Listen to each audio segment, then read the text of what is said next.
in the middle of a luxurious dinner, in front of businessmen and diplomats from around the world, the daughter-in-law everyone thought was simple raises her voice and begins to speak Arabic with the fluency of an expert. The whole room goes silent. Alice, the powerful billionaire matriarch, is speechless, unable to believe her eyes. But what will happen when an underestimated woman proves, in front of everyone, that she masters 9 languages and hides secrets capable of turning an empire upside down? Will this gift earn respect or awaken even more dangerous enemies? And how far can a mother go when she feels she is losing control of her own family? Before discovering this story full of love, intrigue, and twists, take advantage of the opportunity to follow the channel now and not miss any detail of this incredible journey. The sun was beginning to sink behind the horizon, dyeing the sky a deep orange that seemed to herald something greater than a simple summer afternoon. There, before a simple altar, surrounded only by white flowers and the quiet sound of the ocean waves, 2 hearts beat rapidly. There were no photographers, no guests, no family. There was only truth, and a decision that would change their destinies forever. Rick Whitmore, the man whose surname carried the weight of one of the richest and most influential families in the United States, looked to Amara Johnson as if she were his only anchor in a world of appearances. "Ready to risk everything with me?" he asked, holding her hands tightly as if he were afraid of losing her. Amara smiled. It was a tender yet firm smile. Her eyes reflected courage, dignity, and an unquenchable flame. "Rick, when we follow our hearts, it's not a risk, it's destiny." That phrase echoed like a promise. The justice of the peace began the ceremony, but it was as if they heard nothing but the rapid rhythm of their own breathing. It was unlikely, it was clandestine, it was dangerous, but it was real. Sometimes we need silence for life to finally speak, Amara thought, as she said yes without any hesitation. Amara knew she wasn't the choice the Whitmore family expected for Rick. Black, the daughter of immigrants, bilingual since childhood, she didn't come from a lineage of wealth and power. She came from a lineage of effort. She came from struggle. She carried in her DNA the strength of someone who never received anything for free. "You know your mother will never accept this," Amara said after the ceremony, as they walked together on the sand, barefoot, still holding hands. Rick sighed, the wind ruffling his light hair. "I know. My mother, Alice, she always sees the world as a chessboard. Everything is about strategy, image, business. But I can't live a life based on that. I need to live the life that makes me breathe, and that life is you." Rick's words struck a chord with Amara, but she also knew this story wouldn't be simple. The Whitmore surname was like an iron crown. It shone on the outside, but it risked crushing its wearer within. They had breakfast together the next day at a cafe tucked away on a narrow city street. It was the kind of place where no one would suspect a billionaire heir and his wife were sitting, smiling like love-struck teenagers. "So that's it," Amara said, slowly nibbling on a croissant. "Married, and without anyone knowing." "Exactly," Rick replied, laughing.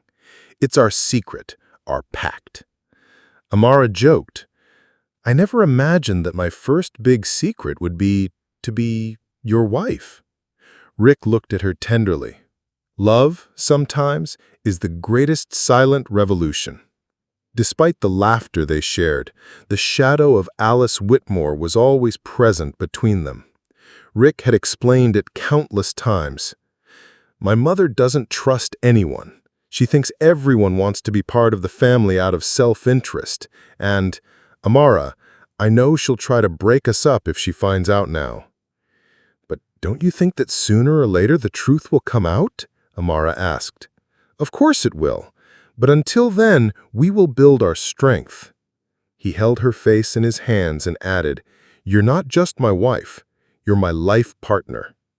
And then it became clear to Amara, no matter how much love there was, it would take courage, because loving a Whitmore meant facing the fire of stares, criticism, and prejudice.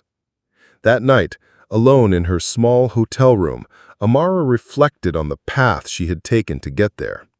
He remembered her mother saying, "You don't need to mold yourself to fit into someone else's world. The world needs to learn to fit into you." This memory filled her eyes with tears, but hot tears, of pride. Rick might be heir to billions, but she was heir to something all the money in the world couldn't buy: dignity and resilience. "I won't hide, even if this marriage is a secret now," she fought. "True love doesn't apologize for its existence." That night, Rick organized a little surprise. He returned with a bottle of wine and 2 glasses to the balcony, lit only by makeshift candles. "Today, we celebrate. No luxuries, no spotlights, just us." He raised his glass and said, "To the courage to start something that no one understands, but is our truth." Amara toasted, "To the courage and the certainty that we will write our own story." The night wind carried with it a sense of mystery, as if the universe were opening the curtains on a spectacle full of intrigue, secrets, and challenges yet unseen. They didn't know when or how, but they knew the battles would come, and so they guarded the secret tooth and nail, like someone guarding a flame that must survive the storm. As they lay there, before falling asleep, Rick turned to Amara and said, in an almost childlike whisper, "Are you afraid of the future? Fear?" I took a deep breath. "No, just respect. The future is huge, but so am I." He hugged her tightly, and in that silent dawn, the tone was set for the journey that awaited them. 2 souls united by love, determined to fight against prejudice, against power, and against everything that tried to separate them. Because, in the end, a secret may be fragile, but true love is indestructible. The clock struck 7 o'clock when Rick parked the car in front of the Whitmore mansion. The same house where he'd grown up now felt like a castle with invisible walls, surrounded by protocols, expectations, and judgments. For Amara, this wasn't just dinner. It was the gateway to a world his mother controlled like an empire.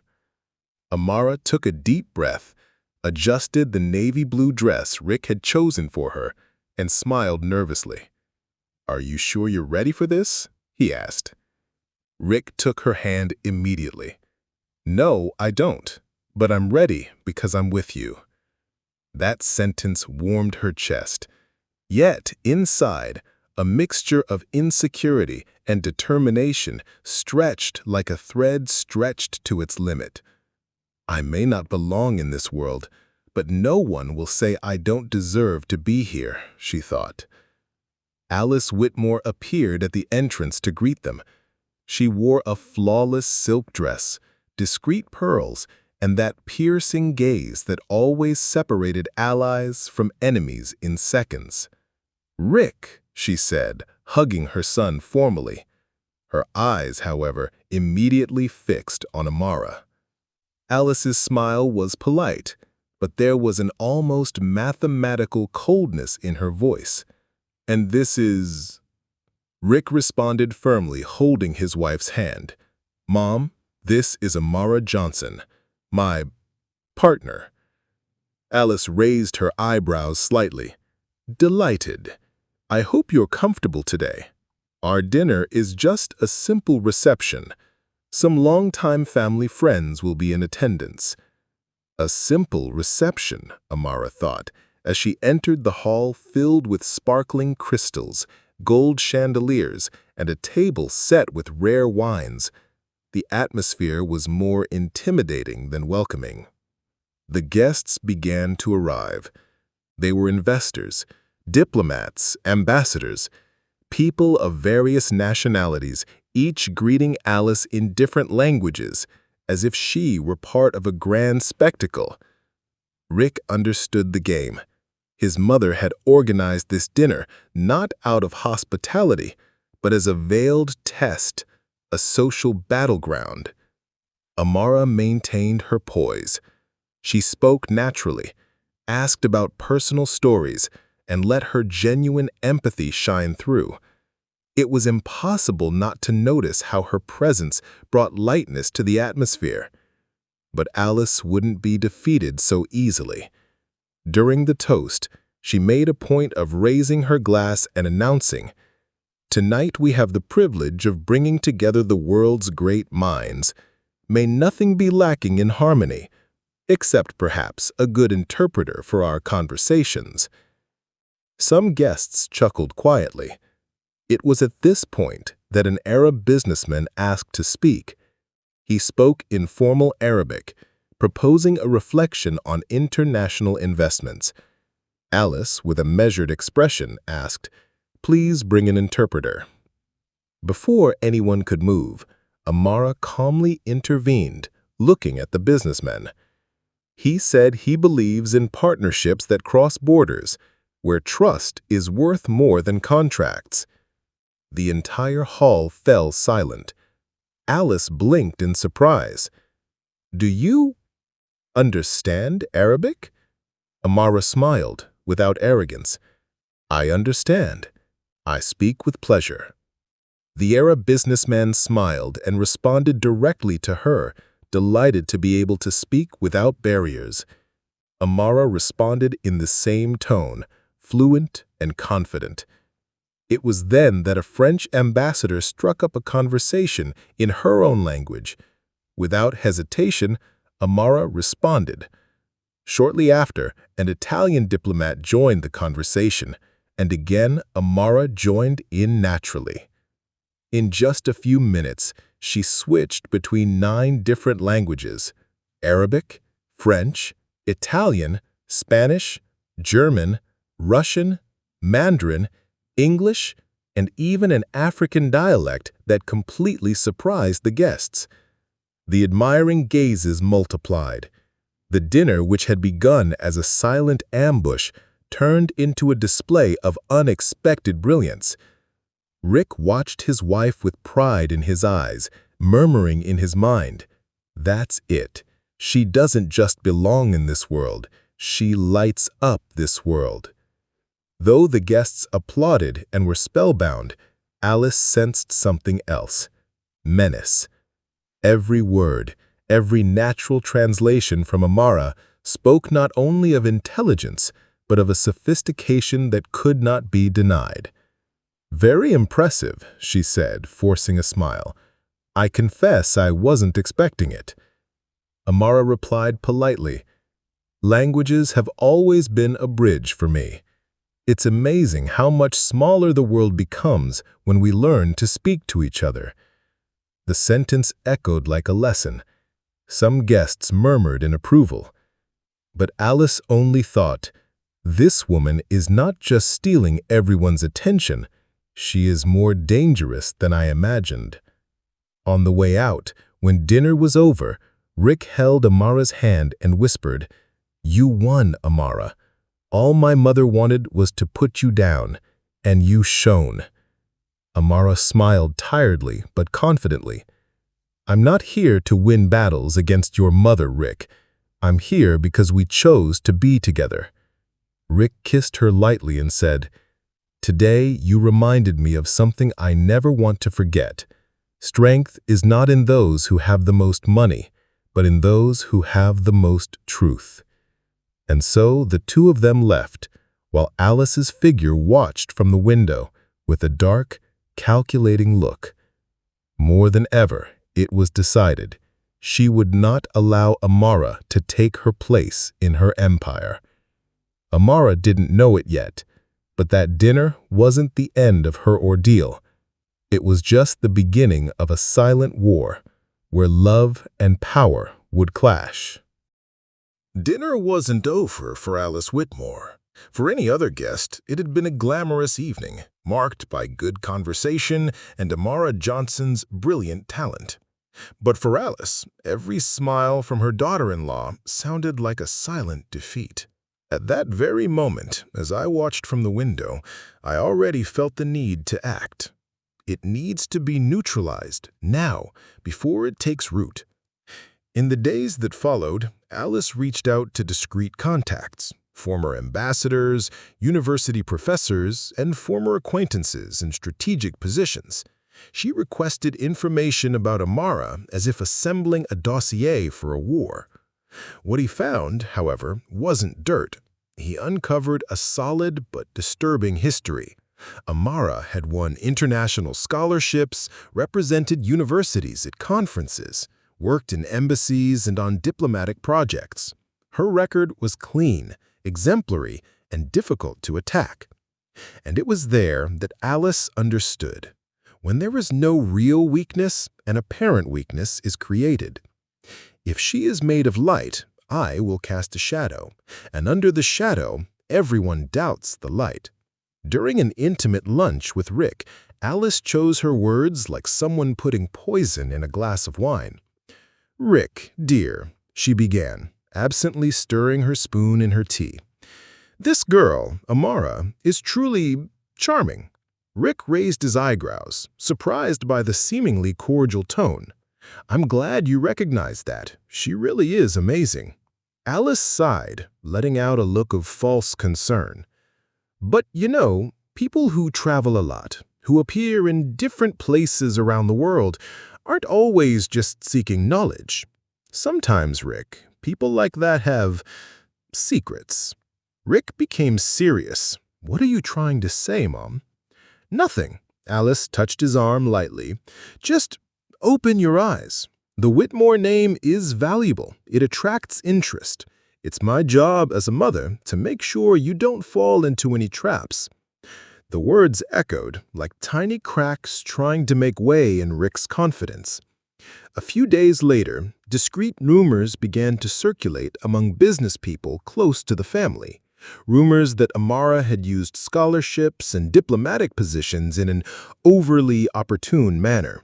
Suggestions that she had always known how to play the odds. It was Alice spreading her poison. She didn't attack head-on. She simply planted doubt, and the doubt did the rest of the work. Amara noticed the way some people's expressions had changed, the way seemingly innocent questions crept into conversations. "So, Amara, I heard you always closed to the right people. What a lucky gift, huh? 9 languages, so many trips, and you never thought of using that for other gains?" She recognized the tone. They weren't genuine questions, they were traps. One afternoon, Amara decided she couldn't stand the silent game anymore. She sought out Alice in the mansion's library, where her mother-in-law spent hours feigning calm among gold-covered books. "Mrs. Whitmore, we need to talk." Amara's voice was firm. Alice looked up with a fake smile. "Of course, my dear. About what?" "About the rumors. I know they didn't just come out of nowhere. I know you're behind them." For a moment, silence filled the air like fire about to spread. Then Alice laughed softly. Amara, you're intelligent. I have no doubt about that. But in this family, I'm the one who controls the narrative. No one ever questions Alice Whitmore's word." Amara maintained her posture. "I may not have the power of your surname, but I have something that not every empire can buy: truth." Alice narrowed her eyes, assessing every ounce of courage in her daughter-in-law's speech. "Do you really think Rick will always be by your side when doubts start to creep in?" It was at that very moment that Rick entered the room, his face full of uncertainty.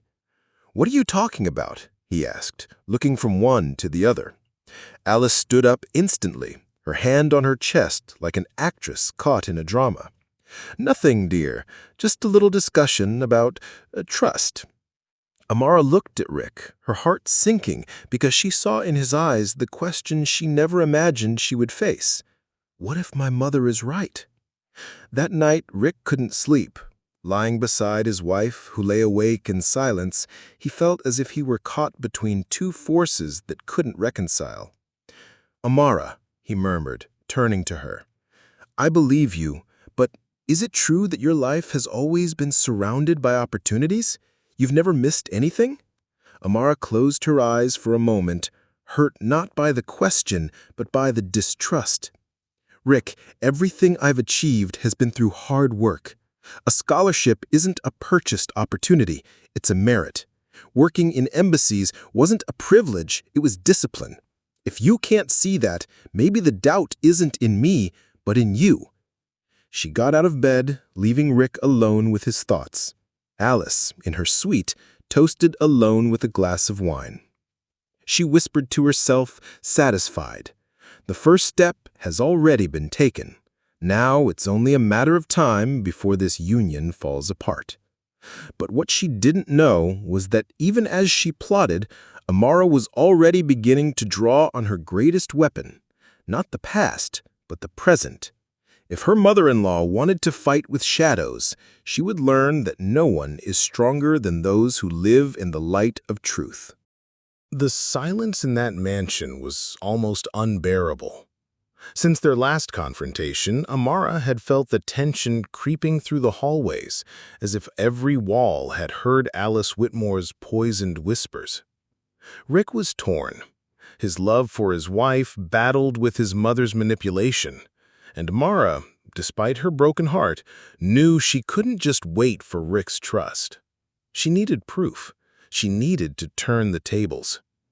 Alone in the office where Alice kept family documents, Amara walked slowly, as if searching for invisible signs. It wasn't an intrusion out of curiosity, it was a defense. If she digs into my past, I'll dig into hers. The difference is, I don't have to make anything up. The truth always comes out. On one of the shelves, she found a seemingly forgotten folder. It was heavy, marked with the stamps of international companies. Amara leafed through the first few pages. Contracts, meeting minutes, bank records. Most were in English and French, but there were also documents in Russian, German, and Arabic. She smiled sideways. "What are you hiding, Alice?" Amara sat down and began translating. A few paragraphs in Russian discussed real estate transactions in Moscow. Documents in German mentioned shell companies. The biggest surprise came in Arabic, export contracts with incompatible values. "It's not just ambition, it's corruption," she whispered, her fingers trembling. "It's money laundering." Each language was like a puzzle piece.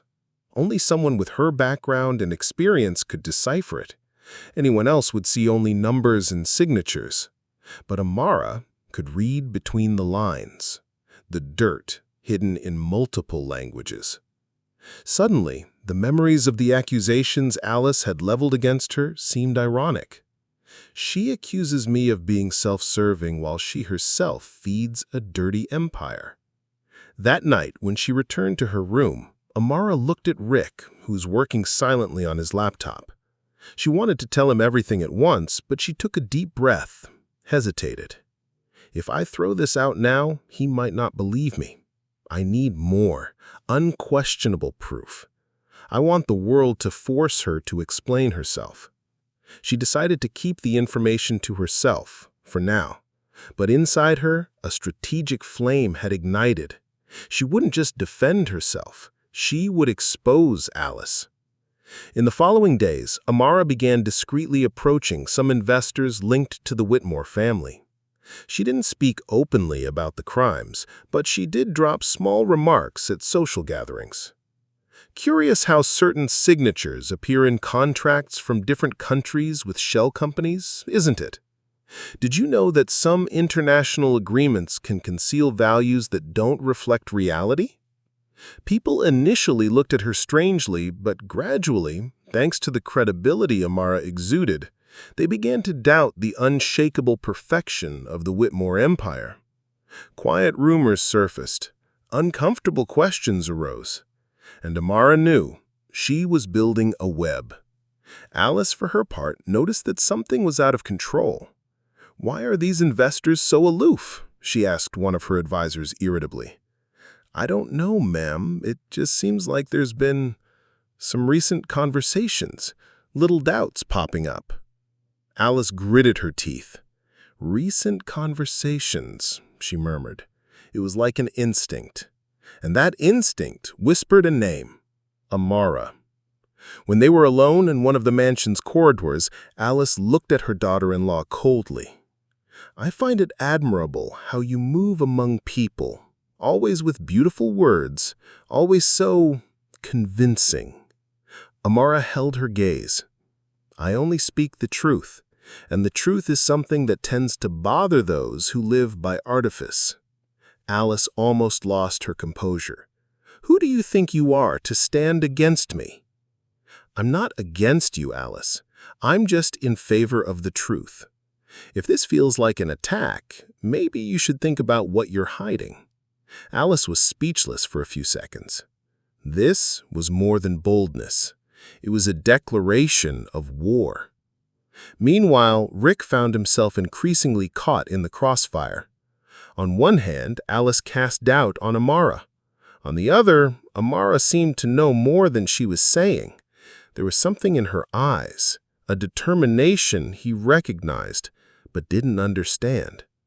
"Honey," Rick said one night, reaching for his wife's hand, "I feel like you're hiding something from me." Amara took a deep breath. "I don't want to hide it from you, Rick, but now is not the time." "What does that mean? Are you really hiding something?" She lowered her eyes, struggling between the urge to tell everything and the risk of her husband not believing her. "It means I'll prove it. And when I do, there will be no room for doubt." The words echoed heavily. Rick looked at her with a mixture of love and fear. That morning, while everyone slept, Amara returned to Alice's office and copied a few more documents she could find. She scanned pages, translated excerpts, and organized the evidence. And before each illicit contract she uncovered, she silently promised, "You tried to destroy my dignity. Now I will expose the truth that will destroy your empire." The shadow play was shifting. Little by little, Amara was no longer the attacked, cornered, doubtful woman. She was becoming the protagonist of a greater struggle, a struggle for truth, justice, and love itself. And soon, the whole world would know the secrets Alice Whitmore had kept for decades. Alice Whitmore wasn't the type to accept losing. For her, each challenging situation was just a new game on her chessboard. And if Amara seemed to be advancing her pieces steadily, Alice was already preparing a checkmate. Shut in her office, lit only by the cold glow of her computer screens, she drank another glass of wine and stared at the falsified reports about her daughter-in-law. Her voice sounded like a whisper laced with venom. "You want to expose me, Amara, because I'll destroy you before you have the chance." Alice didn't need the truth to win. She just needed a convincing narrative, and at that, she was an expert. She hired shady consultants, journalists hungry for scandalous stories, lawyers willing to manipulate documents. The plan was simple: create supposed evidence that Amara had manipulated funds from international projects while working at embassies, forge receipts, invent suspicious transactions, and associate her name with dubious schemes. Everything was carefully planned so that when it exploded, the story would sound impeccably believable. In the world of the powerful, it's not enough to be innocent. You have to be unassailable. And Amara, you won't be. The news came like a bolt of lightning on a gray morning. Business portals ran headlines: "Whitmore heir's wife charged with fraud in international diplomatic projects." Newspapers published numbers, graphs, and old photographs of Amara on her travels. Everything fit together perfectly, as if her image had been constructed to deceive the world. On television, commentators were seriously discussing. For someone of humble origins, having achieved so many international positions sounds suspicious.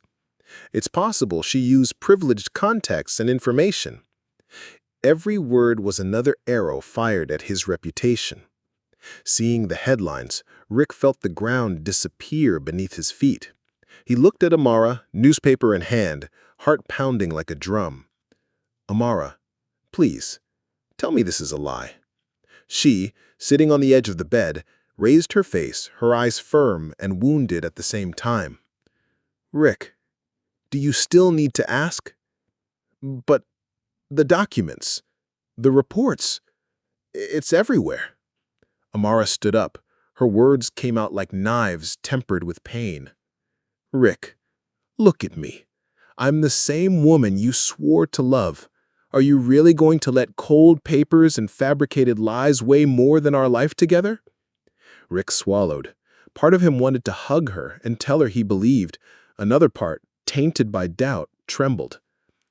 "I want to believe, but everything is against you now." Amara turned away, tears trapped in the corners of her eyes, but they didn't fall. "You don't have to want it, Rick. The truth doesn't need cheering. It just needs time." On the streets, suspicious glances followed Amara whenever she appeared.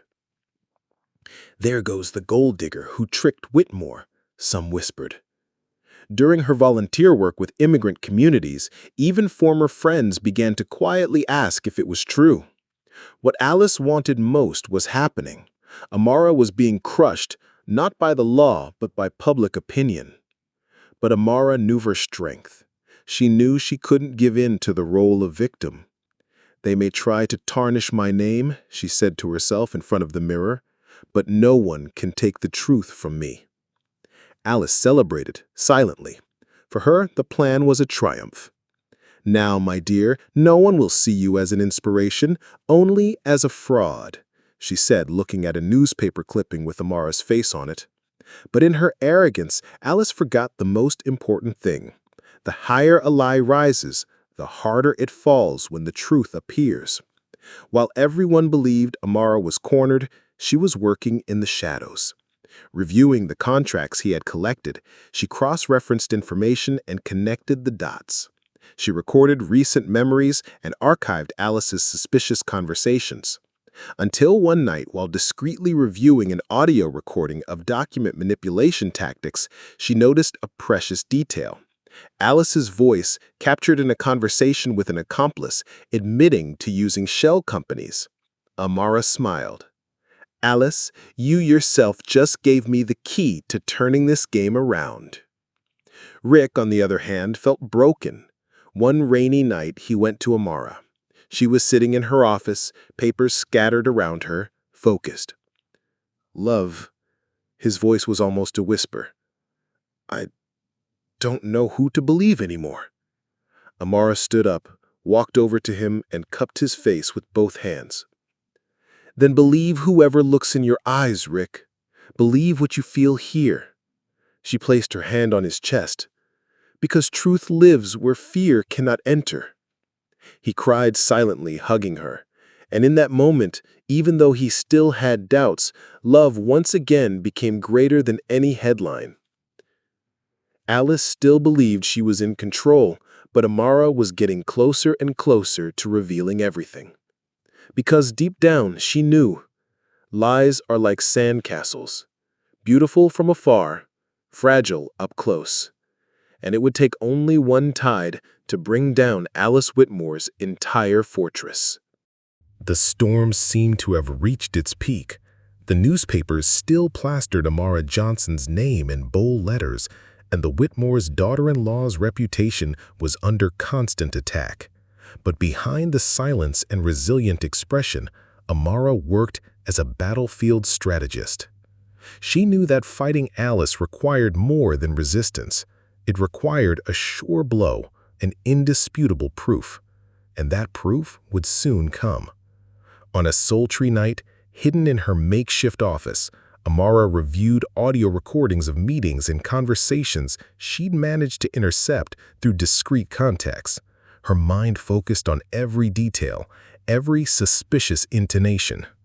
Suddenly, a specific passage caught his attention. Alice's cold voice echoed, undisguised. These contracts with shell companies are the basis of our financial flow. If this castle falls, we all fall. Amara's blood pounded. She paused, rewound the audio, and listened again. There was no doubt.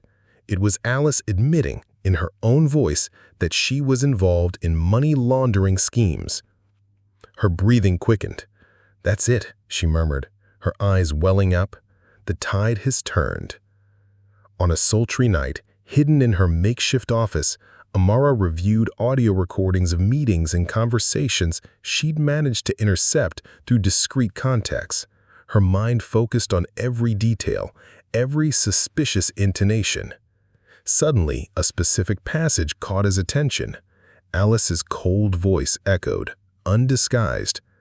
"These contracts with shell companies are the basis of our financial flow. If this castle falls, we all fall." Amara's blood pounded. She paused, rewound the audio, and listened again. There was no doubt. It was Alice admitting, in her own voice, that she was involved in money laundering schemes. Her breathing quickened. "That's it," she murmured, her eyes welling up. "The tide has turned." The next morning, Amara waited for Rick in the living room. He came downstairs tired, his face lined from sleepless nights. She didn't say anything. She just picked up her phone, played the audio, and let Alice's words cut through the air. "These contracts with shell companies are the basis of our financial flow. If this castle falls, we all fall." Rick stood still, his heart racing. "That's my mother." Amara nodded. "Yes. The same mother who told the whole world I was a fraud." "Rick, are you still going to doubt me?" Rick put his hands to his head as if the whole world was falling apart. "My God, was the Whitmore Empire built on corruption?" Amara held his hands and looked into his eyes, firmly and compassionately. "No. The Whitmore Empire was built on ambition. Now it can be rebuilt on truth." Rick cried, but for the first time in weeks, he wasn't crying out of doubt. He was crying out of liberation, of seeing his own mother's mask crumble in the face of the truth. "I love you, Amara," he said, hugging her tightly. "Forgive me for distrusting you." She smiled, through silent tears. "I just wanted you to see who truly deserves your loyalty." Together, they decided that revealing the evidence wouldn't just be a matter of revenge. It would be a matter of justice. Rick took the recording to a small group of influential shareholders who were already suspicious of Alice's actions, people who knew his mother but had never dared to challenge her. As they listened to the recording, the room fell silent, until one of the older investors, in a deep voice, said, "It's clear. This can no longer be covered up." Another completed, "If this gets to the authorities, Alice will fall, and fast." Amara intervened, firmly and calmly. "I don't want to destroy the family. I want to clear her name. But to do that, we need to accept the truth." Rick looked at her with renewed pride. He didn't just see his wife, he saw a rising leader. When Alice learned that the recording was beginning to circulate among strategic shareholders, she lost her footing. She slammed her hand on the table, her jewelry clinking against the glass. "Who had the courage? Who dared?" An aide hesitated. "Ma'am, it looks like it was Amara, along with Rick himself." My son?" Alice cried in disbelief. "He turned against me for she?" Anger burned like fire, but there was also fear. For the first time in years, Alice felt the chill of real risk, investigations, police, arrest. Days later, law enforcement officials knocked on the door of the Whitmore mansion. They requested access to financial documents, reinforced accusations, and opened international lawsuits, all based on the recording provided by Amara. The press, which had previously criticized Amara, was now forced to reformulate its narrative. New headlines popped up. "Recording implicates Whitmore matriarch in international money laundering scheme." Amara Johnson may have been framed by her billionaire mother-in-law. The game was turning out of control. Amara, amidst all the turmoil, felt the weight of responsibility. One night she walked into the garden, the cold wind blowing on her face. Rick followed her and hugged her behind. "You not only cleared your name, Amara, you saved ours." I sighed. "No, I just didn't allow the lie to be stronger than the truth." Rick whispered in her ear, "You are the strongest woman I've ever known. My mother had power, but you have something no one can buy: dignity." Amara closed his eyes for a moment. Amidst the chaos, he felt peace, because I knew I was finally where I was meant to be, at the center of truth. Despite the evidence, Alice was still not willing to give in easily. Rich, influential, and accustomed to manipulation, she planned desperate moves to try to escape the consequences. But for the first time, her arrogance wavered, and everyone knew that the next meeting between mother and son, between mother-in-law and daughter-in-law, would be historic. The final confrontation was announced. The Whitmore mansion's main hall was lit, but the air felt heavy, like a silent courtroom. There was no party, no music, just the most tense gathering the family had ever faced. Investors, lawyers, and influential board members waited in neatly lined chairs. In the center, a mahogany table gleamed in the chandeliers, and on it rested a small recording device. Alice Whitmore entered with her head held high, still bearing the air of a queen. Her eyes, however, betrayed something rarely seen in her: fear. Beside her, Rick walked in firmly, and right behind him, Amara, serene, but with her heart pounding like a drum. It was the moment when all masks would fall. Rick spoke first, his voice controlled but thick with pain. "Mom, we've always seen you as a pillar, a beacon of strength, but today we're here, faced with something that neither power nor money can hide anymore: the truth." Alice narrowed her eyes. "Really?" he said sarcastically. "Or the convenient version this girl put in your head?" Amara remained calm, even though her blood was boiling. "I didn't slip anything in. You said so yourself, and everyone here will hear it for themselves." Rick pressed the recorder button. The room fell silent until Alice's relentless voice filled the air. "These contracts with shell companies are the basis of our financial flow. If this castle falls, we all fall." Expressions in the room changed instantly. Murmurs arose, looks of disbelief, and some heads turned toward Alice as if watching an idol fall. "Mom," Rick said, his voice breaking, "this is you. There's no manipulation, no editing. It's your voice." Alice took a deep breath, trying to keep her cool. "Business isn't perfect. Sometimes we're forced to make choices out of line, all to keep our families safe." Amara then stood up, staring at her mother-in-law intensely. "No. What keeps a family safe is respect. It's truth. You didn't protect anyone, Alice. You only protected yourself and your lust for power." The words cut like a blade. Investors began to speak out. "This is unacceptable. We built our trust on a lie. If there are no changes, we will withdraw our support immediately." Alice, desperate, raised her voice. "You can't do this. The Whitmore family doesn't exist without me."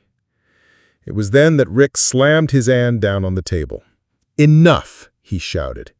The sound echoed through the room, surprising even the most skeptical.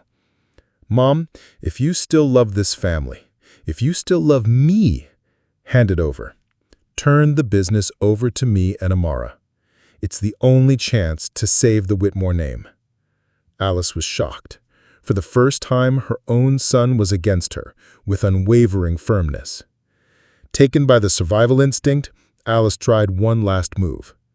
"I will not be judged in this room," she declared, standing up quickly and grabbing her purse.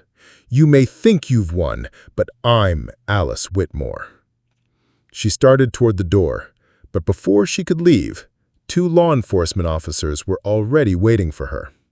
The investigation had already become increasingly confusing, and the recording was the final piece.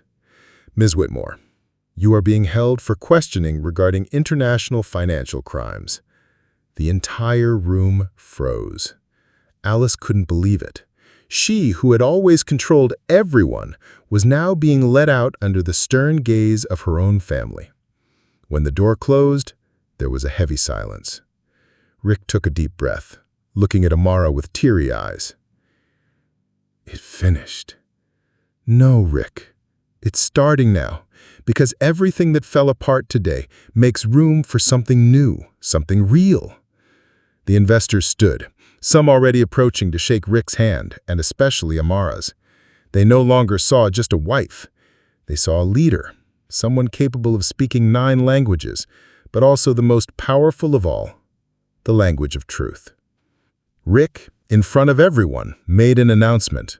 From now on, my wife and Amara and I will take over the family business.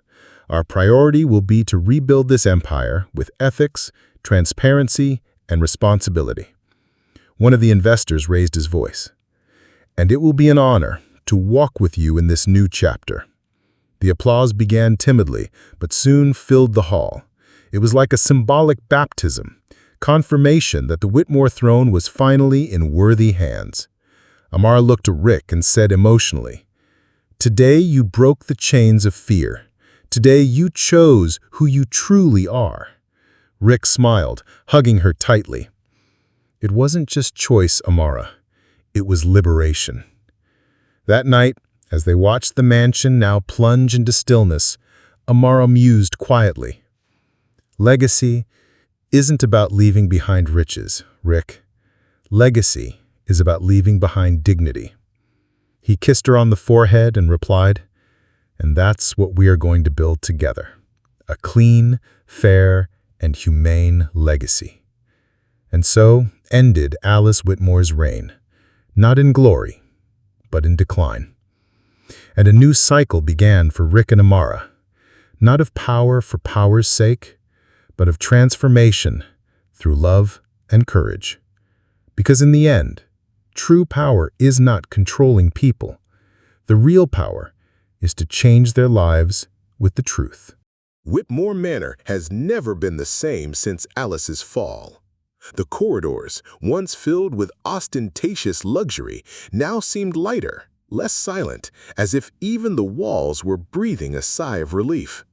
The matriarch's shadow had been dispelled, and a new cycle was beginning. Rick and Amara didn't take over the family as power-hungry tyrants. They took over as builders of a new history. The first few months were difficult. Contracts needed to be revised, shady deals were cut, and many long-standing alliances fell apart when they realized there was no longer room for shady dealings. But in return, new partnerships were born based on transparency and innovation. Amara shone when she took on a strategic role in the company's international operations. Her language skills were no longer just a talent admired at dinner parties. They became a powerful tool for communicating with different cultures, investors, and leaders from various countries. At a meeting in Tokyo, a Japanese tycoon even said, "It's rare to find someone who not only speaks our language, but understands our soul." Rick, sitting next to her, just smiled. He knew the company's true differentiator was no longer in money, it was in people. But Amara didn't just want to save an empire, she wanted to transform lives. It was she who came up with the idea of creating a foundation focused on education and encouraging cultural diversity. Rick, imagine how many children could change their future if they had access to what I had. Scholarships, languages, opportunities. This will be my legacy. He looked at her with pride. Our future will not be determined by what we gain, he said, but by what we give back to the world. This is how the Institute Amara Johnson Whitmore focused on language programs for youth from peripheral neighborhoods, exchange scholarships, and cultural preparation was born. The initiative quickly became an international benchmark. At first, some were skeptical. Too much philanthropy takes the focus off profits, they grumbled. But they soon realized that the credibility brought by social projects attracted clients, partners, and admirers. The Whitmore name, previously tarnished by scandals, became synonymous with trust. Previously skeptical investors now approached him with genuine respect. "You've given the Whitmore brand its meaning back," one of them said at a meeting in London. "Wealth is important, but legacy is immortal." Rick and Amara became not only business leaders, but also public symbols of courage and transformation. Magazines touted them as the couple who redefined the concept of billionaire inheritance. Programs interviewed Amara, highlighting her journey from a black girl, the daughter of immigrants, to a woman who spoke 9 languages and now taught the world about dignity. But for both of them, none of that mattered as much as looking at each other in silence at the end of each day and knowing we survived, we won, and we are free. One calm evening, sitting on the terrace watching the sunset turn the sky golden, Rick said, "You know, sometimes I think how much simpler everything could have been if we had started differently, without secrets, without battles." Amara laughed lightly. "Maybe, but Rick, I believe we went through exactly what we needed to go through. Every doubt, every tear, every attack, it was all proof that our love isn't shallow, not made for display. It's deep." Rick hugged her, moved. "You taught me what strength is. And you taught me that even the richest heirs can be free," she replied, smiling. Alice, meanwhile, faced serious investigations. Her public image had been destroyed, and the woman who once controlled dinners, headlines, and contracts was now remembered as a symbol of greed and downfall. But even then, Amara felt no hatred, only compassion. "She is the portrait of what I could have been if I had chosen easy shortcuts instead of dignity. Let this serve as a lesson." Amara didn't want revenge. She wanted a future. Months later, during a ceremony to inaugurate the foundation's new headquarters, Amara spoke before hundreds of young people. Her voice echoed clearly, at once soft and firm. "Never believe when people say you don't belong. You belong wherever your efforts take you. And above all, never forget, the world kneels before the courage of those who refuse to remain silent." Applause filled the auditorium. Rick, in the corner of the stage, watched with a full heart.